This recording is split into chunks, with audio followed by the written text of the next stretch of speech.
నా పేరు ప్రసాద్ అండి. నేను రామంతపూర్లో ఉంటాము. ఈమె నా వైఫ్ రాజ్యలక్ష్మి.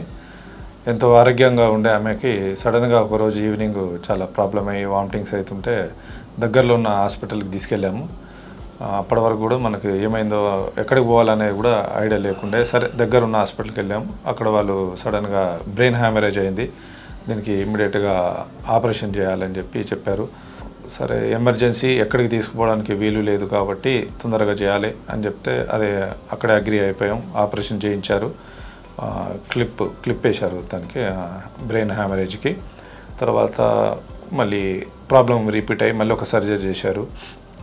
మళ్ళీ తర్వాత కూడా మళ్ళీ వేరే సర్జరీ చేసి ఇక నల్ కేసు ఇక కాదు, ఇది మళ్ళీ హ్యామరేజ్ అయింది, ఇది ఇంకా ఏం చేయలేము, దినదిన గండం, 100 ఏళ్ళ ఆయుష్ తప్ప ఏం లేదు అని అక్కడ ఉన్న డాక్టర్ చెప్పి మీరు తీసుకెళ్ళిపోవాలి అన్నారు.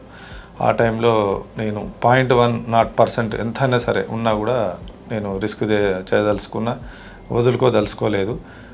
ఇమ్మీడియట్గా ఎంక్వైరీ చేసి ఆ హాస్పిటల్ ఈ హాస్పిటల్ కనుక్కున్నాగా నాకు అలోక్ రంజన్ సార్ రిఫరెన్స్ తెలిసింది.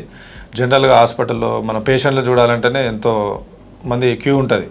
అప్పటికి కూడా మేము రిపోర్ట్స్ తీసుకొని అప్రోచ్ అయితే ఈవినింగ్ టైము తను రిపోర్ట్స్ వెరిఫై చేసి తీసుకురమ్మండి, తప్పకుండా ప్రయత్నిస్తా అని చెప్పగానే 1060 అంబులెన్స్కి కాల్ చేస్తే వాళ్ళు వచ్చారు. అంబులెన్స్లో కూడా మంచి ట్రైన్డ్ పర్సన్ ఉన్నాడు. ఒక ఆల్మోస్ట్ అలా అతను కూడా డాక్టర్ లాగానే అనిపించాడు. తన బీపీ మానిటరింగ్ చేసుకుంటూ మేము జూబ్లీ హిల్స్ అపోలో హాస్పిటల్ వచ్చే వరకు కూడా తనని బాగా జాగ్రత్తగా మానిటరింగ్ చేశాడు. అప్పటికే తన తల కొద్దిగా బాగా వాచిపోయి ఉండే. ఇక్కడ రాగానే ఇమ్మీడియట్గా ఎమర్జెన్సీ తీసుకుపోయి వితిన్ హాఫ్ అన్ అవర్లో వాళ్ళ ప్రొసీజర్ స్టార్ట్ చేసేసి వేరే ప్రొసీజర్ చేసి మాకు మంచి రిజల్ట్ ఇచ్చారు.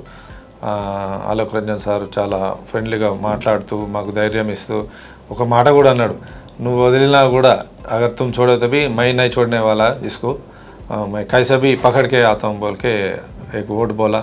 ऐसे ही कोशिश करा. अच्छा लगा. डिफरेंट प्रोसीजर्स के बाद आज ये रिज़ल्ट है मेरे सामने, अच्छा है. Thank you very much. Alok Ranjan sir is God for us. Everyday ప్రతిరోజు ఆయన పేరు మేము ఒకసారి తలుచుకుంటాం. మా ఇంట్లో పిల్లలు కానీ అందరు కానీ ఆయన నిజంగా గాడ్. నిజంగా ఇది నల్ కేసు ఉండే మాకు ఇంతవరకు తీసుకొచ్చాడంటే నిజంగా ఆయనకు దేవుడు. ఆ అపోలో హాస్పిటల్లో ఉన్న టీం కానీ రిహాబ్ సెంటర్లో ఉన్న వాళ్ళు కూడా చాలా అసలు జాగ్రత్తగా చూస్తూ చిన్న ఏదైనా రిస్క్ అవుతుందన్నా కూడా మళ్ళీ ముందే గమనించి కూడా చాలా టేక్ కేర్ తీసుకొని ఆమెను ఈ స్టేజ్ వరకు తీసుకొచ్చాడు. నార్మల్గా ఉంది తను, ఈరోజు మాట్లాడుతుంది. మాకు ఇది చాలు. నాకు చిన్న పిల్లలు ఉన్నారు. దేవుడి దయ వల్ల సార్ దయ వల్ల మేము చాలా సేవ్ అయినాం. Thank you Apollo hospital management. Thank you very much. Thank you sir Alok Ranjan sir, God for us. Thank you. Good morning అండి. నేను ఈరోజు ఈ స్టేజ్లో మీ ముందు మాట్లాడగలుగుతున్నానంటే అదంతా మా ఫ్యామిలీ మరియు డాక్టర్ అలోక్ రంజన్ సార్ కృషి వల్ల. మా హస్బెండ్ ప్రసాద్ గారు, మా మదర్, వీళ్ళిద్దరు సపోర్ట్ లేకపోతే నేను ఈరోజు మీ ముందు నేను మాట్లాడలేకపోయేదాన్ని.